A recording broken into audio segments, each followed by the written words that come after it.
Good evening and welcome to KiwaniTalk. We are here tonight with some special guests that help support children, and they'll go more into it. But I just wanted to say tonight is our 1,174th show that has been put on by the Dearborn Kiwanis members and supporters. And we are been doing this for about 28, 29 years. So you're a great part of our history, so welcome. I'd like to introduce Mary Trepanier Street, who is a board of directors for the Child's Hope, professor emeritus at the University of Michigan Dearborn, and that's where we met because Mary has been so gracious working with our Circle K kids at U of M Dearborn. We love making blankets. You've worked with our K Kids Key Club at Etzo Ford. So welcome. And Anthony Harrison is the field supervisor for Kids Talk Advocacy Center and the Guidance Center. So welcome, and we're very excited, and we have a lot to share because we want everyone to know the amazing things that you do for children. So tell us about the organization's Child's Hope and your program Blanket for Kids. As you can see, we have some amazing blankets. Mary? Well, thank you very much for having us. I am a board member of Child's Hope, which is the prevention of child abuse and neglect for Wayne County. It's basically everything but the city of Detroit is what we're talking about. And our belief is that no child should be hurt. And that we try to build collaborations so that we can break the cycle of child abuse and neglect. The program that one of the Child's Hope's program, there are several, is the Blankets for Kids program. And I'm the coordinator for that. And this program has two basic goals. And the first goal is awareness of the community regarding child abuse and neglect. And the prevention of child abuse and neglect. I go around to lots of different groups. Yes, you do travel quite a bit. And talk to people about child abuse. And then typically at that session, after I'm done talking, we make the no-sew-tie blankets that we have here today. So the second goal is to provide a warm, comforting fleece blanket for children who have experienced child abuse and neglect. So that's what this program is about. So we're gonna talk about why these blankets are needed, and it's sad, but it's a great cause that you're making them for. And I know working with you guys, and I'm just going to throw this in before Anthony, I want you to tell us more, that I agree with you that no child should go through an abusive situation. And our club has taken on the project of, I call it Zoo Friends and Books, and partnering with you guys we're going to give you a whole bunch of stuffed animals and books that we've been collecting, and we want every child that you give a blanket to have a friend, and they're going to have the blanket and they're going to have a friend with them, because when you pull a child from an abuse center, a lot of times, or abuse home, or wherever you're getting these kids from or giving these blankets to, they don't have anything, sometimes just the shirt on their back. So when you reach out to these kids, not only are they going to have the warmth of the blankets, but they're going to have a friend. And they're going to be able to take that friend everywhere they go. And then they're going to be able to read a book and take themselves away from the abuse that they've just been through. So Kiwanis of Dearborn is very happy to partner with you on these blankets for kids. Thank you very much. Thank you. So Anthony, tell me, why is there a need for blankets? There is a need because child abuse and neglect is very prevalent, unfortunately. 39,552 children have experienced some form of child abuse and neglect. And in Wayne County alone, 7,058 children have experienced some form of child abuse and neglect. So unfortunately, this is a prevalent societal issue in 1 year, yes. That's the important part. In 1 year, it's just 1 year that they've experienced that. So it's an issue that is going on, and it's an issue that Mary and I strive to combat every single day, is trying to protect as many children as possible through our programmatic efforts. So tell me a little bit about how, when you give a blanket to a child, what is their reaction? Do they take it right away? Have you seen that and just wrap it around them? Because it's being Because it is a privacy issue with respect to children. Okay. Okay. I interviewed the physician and the nurse at KidsTalk who Okay. actually experienced that. Okay. And let me just tell you a little bit about how this project began, Yeah. because that will give you the history for that. Project began in 2013 when I was on the University of Michigan Dearborn campus, and Martin Luther King Day, we make fleece blankets and lots of other things and do a day of service for Martin Luther King. And one of the projects was this, and we, I thought to myself, I'm sure someone at Child's Hope could, from on our board members, could appreciate this, one of the agencies. So I mentioned to Lacey, who was at KidsTalk, do you have a need for a blanket? And sure enough, the very next day, she was at a meeting, and the nurse said, what we really need for these kids is a warm fleece, a warm blanket.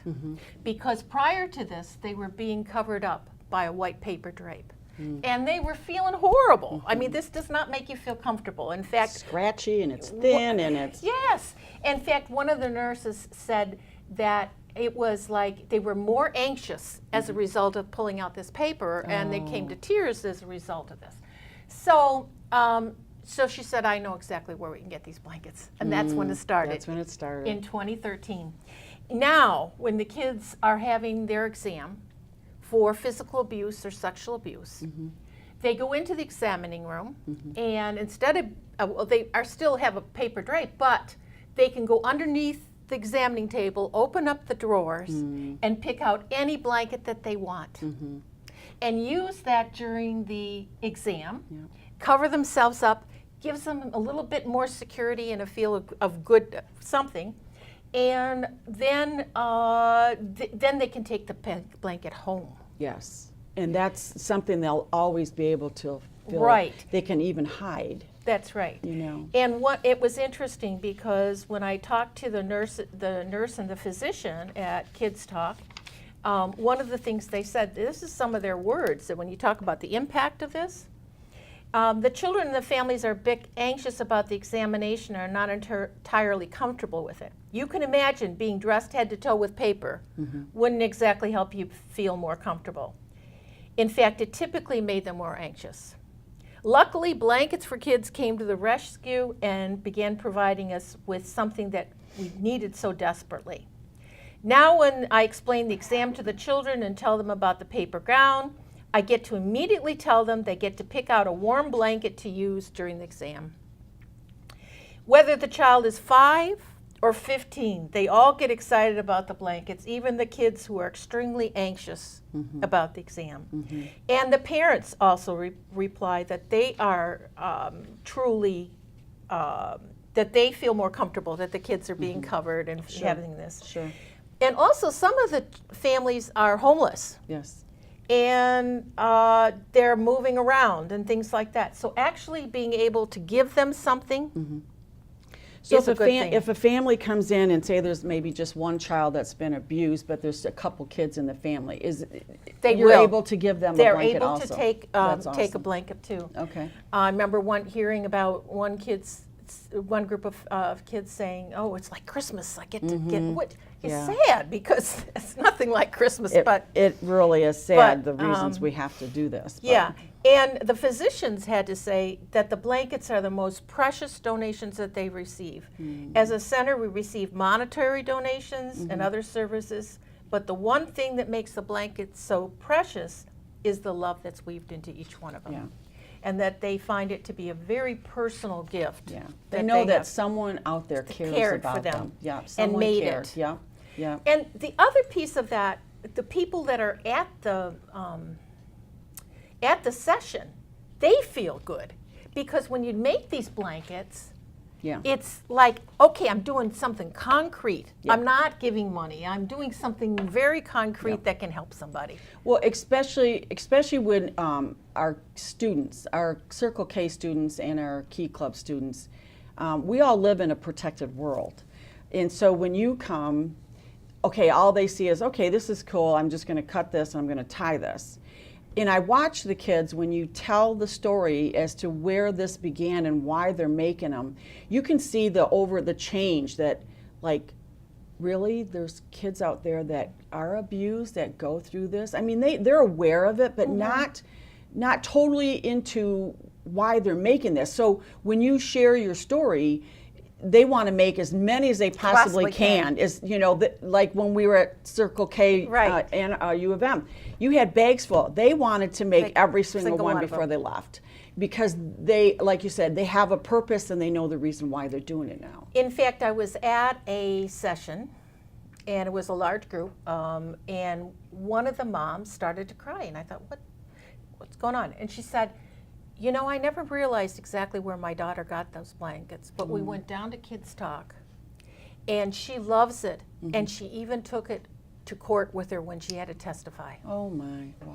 Well, that took over with the group. So Anthony, what is Kids Talk? Can you tell me what that, I know what Blankets for Kids are. Tell me what Kids Talk is, because it's kind of like KiwaniTalk. Kids Talk is a children's advocacy center. They are actually instrumental in being a community-based program that services children of Wayne County.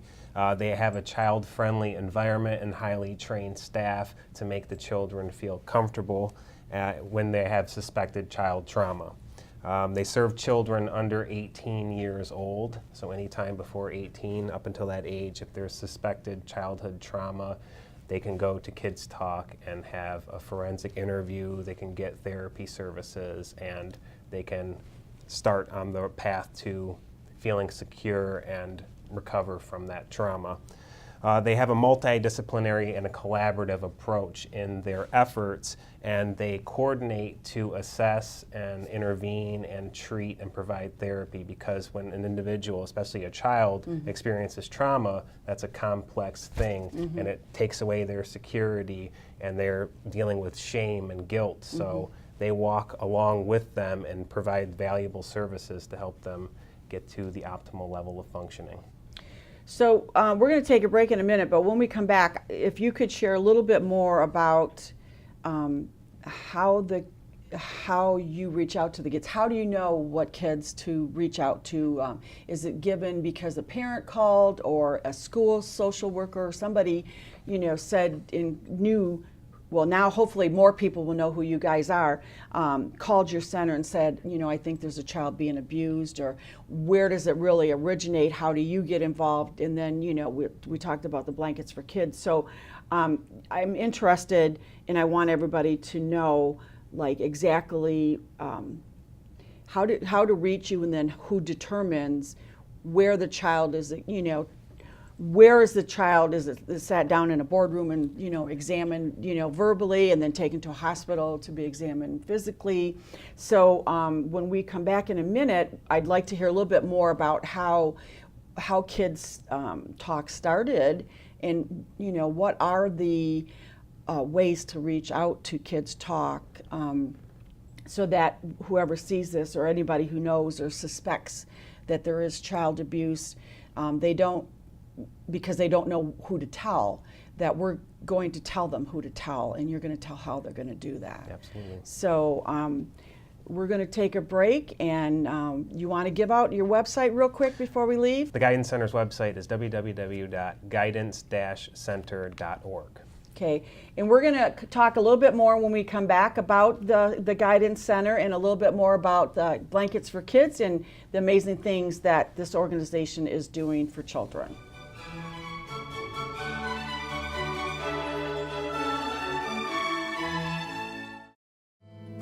Who is a kid? Well, that's a kid. And another. Look, a gaggle of them. Or is it a herd? Litter? Pride. But what about her? Tell her she's not a kid. Or him. So how do we tell who is a kid? Height? Age, maybe. But some of us have to grow up faster than others. A kid. A kid wants to make the world better. And one day, he just might. Is a kid fearless? Vulnerable? Strong? Nervous? Yes. Yes. Yes. Yes. Kiwanis is 600,000 kids at heart doing all the little and big things it takes to help children around the world. Because kids need Kiwanis. All of them.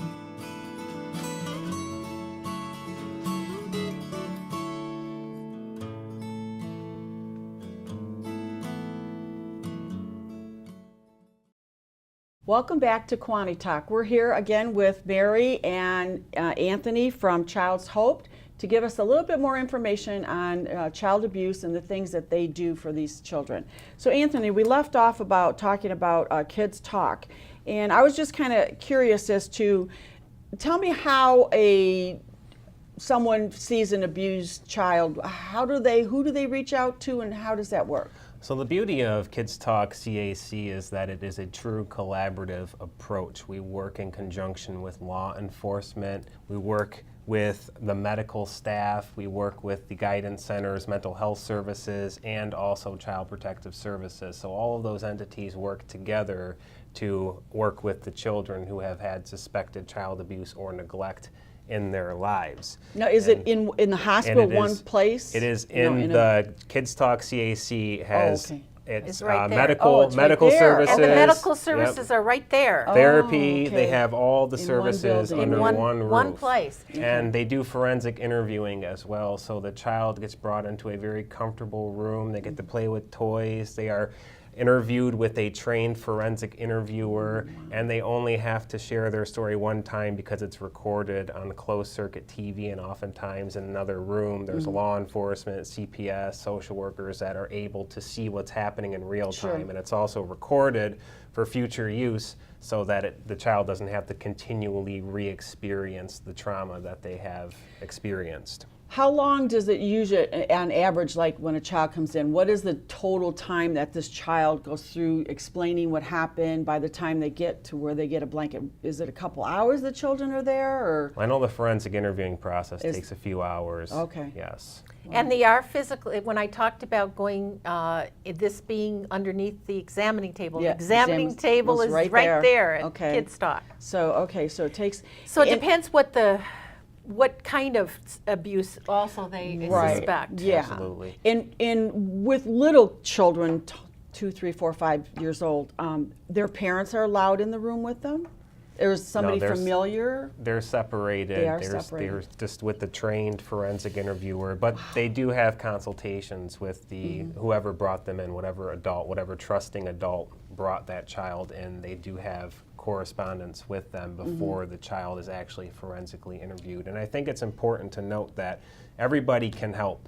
If you do suspect child abuse or neglect, it is important to report it to the proper authorities. And that number is 855-444-3911. We Say can it all again. do our Say it part. again. It's 855-444-3911. We all need to do our part in order to stop this from occurring. And if you suspect child abuse, you can call the Child Protective Services, Right. and it can be anonymous. Yeah. You don't have to, Right, yeah. you just that you think that this is happening. And in fact, some people are mandated to report, such as physicians, teachers. Oh, yes, absolutely. Coaches. Absolutely. All of that. They're mandated by law to report. Yes, I see that on TV, but, so tell me, who are the perpetrators? The most often perpetrators are someone that the child knows. Someone the That's child in knows, 80% of the family. cases, 80%. Yes. Family member, friend, and they're probably scared to say anything because they're Right. threatened, don't tell anybody. And I'm it's gonna shame and hurt." guilt, and it's pushed under the Yeah. rug, and it's swept under Yeah. the rug historically. Oh my goodness. Okay, so let's go to Mary, and we want to talk about, How the program is expanded. Yes. Because we started with Kids Talk. Well, I've been taking blankets down to Kids Talk, and then just to give you an example of how big the program has grown in the years since 2013, this last year, in 2018, I talked to over 1,000 people about child abuse and neglect. wow, And we made over 1,280 blankets wow. in 1 year. That's a lot of talking, and it's to all sorts of people, all different kinds of people. Might be kids. I talk at a lot of schools, elementary schools. I talk to university students, as you know. I talk to seniors. I go once a month to Henry Ford Village, and I do it with the seniors. A lot of church groups, civic groups. Kiwanis has been a great supporter, and I appreciate that so much. Key clubs, and you know that. So out of all the people you've touched, how many at that point that you've gone and came up to you afterward and said, I would like to tell you something? Doesn't occur at every session, Right. but it occurs. It does occur. It does occur. It does occur. So you've really just been a blessing to a lot of people. It does occur, and yeah. I mean, it's bound to, because sometimes the reason why they're there, it hit the heart, you know. The other thing is that by you being there, they finally found someone they can tell, because Right. Unless you know the system and know that there is a child protection services out there to call, or of course call the police, we got to get your organization out there, because a lot of people don't know that until you go in and you explain Right. everything and you actually touch someone's heart, that they're going to come to you. And the other way it's expanded is not just Kids Talk, but now I take it to Child Protective Services. I take it to Judson Center, Family Alliance for Change in Southwest Detroit, Wolverine Human Services, Bethany Christian Services. So I really take it a lot of different places, a lot of different agencies, to be able to, recipients of it. So tell me more about Child's Hope and their program. Blankets for Kids is just one program Okay. of Child's Hope, which is the prevention of child abuse. We are not a service agency such as Kids Talk. Okay. We are an organization partially funded by the Children's Defense Fund. And we have a couple programs called, one is Read to Me, which is a literacy program, and we go to preschools and kindergartens, and mostly university students are mentors and supporting young children in literacy. And you think, why literacy? Well, the belief is if you strengthen families and empower kids, you're going to make it help prevent child abuse. We have another program that's called Team Zero. We're in the process of working on that one.